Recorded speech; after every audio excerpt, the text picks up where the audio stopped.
stiamo cercando di curarlo. Per fortuna non era una vipera velenosa, perché se fosse stata una vipera velenosa ci sarebbe rimasto secco. Morso da un serpente ma lasciato così, senza nessuna cura, anzi minacciato se avesse lasciato il campo dove lavorava. È forse l'aspetto più crudele di una vicenda di sfruttamento e caporalato avvenuta fino all'aprile scorso in diverse aziende agricole trevigiane. Protagonisti 57 indiani arrivati in Italia con il decreto flussi, chiamati da aziende fittizie tra Caserta e Napoli, con legami in India, dove ai malcapitati era stato promesso un futuro di lavoro regolare dietro pagamento anche di 10.000 euro. Una volta atterrati però hanno trovato solo un futuro di clandestinità che li ha portati dritti nel giro del lavoro illegale e del caporalato pubblicizzato attraverso i social, come nel caso di questo pakistano. Annunciava la possibilità di lavoro, annunciava la possibilità di avere un permesso di soggiorno in maniera veloce, quindi di regolarizzarsi, di avere una casa e quindi di cominciare a far guadagnare questi poveri disgraziati.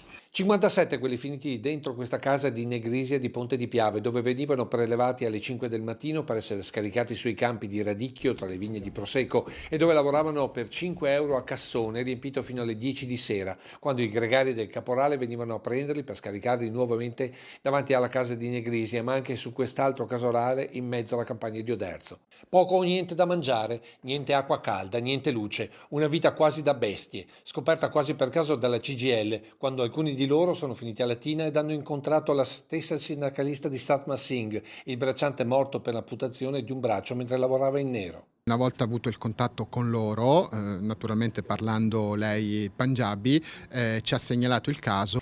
Sparito il caporale e i gregari, con un bottino stimato intorno ai 350.000 euro di fatture pagate dalle aziende agricole trevigiane. Dei 57 molti si sono dispersi nel territorio. Ma nelle ultime settimane siamo stati contattati da Pordenone, Firenze, da Vicenza e da altre zone d'Italia perché questi lavoratori vogliono avere un contatto con noi per poter denunciare anche a loro. Testimonianze che serviranno alla magistratura per individuare e denunciare le aziende che hanno utilizzato illegalmente questi indiani a seguito dell'esposto presentato dalla CGIL.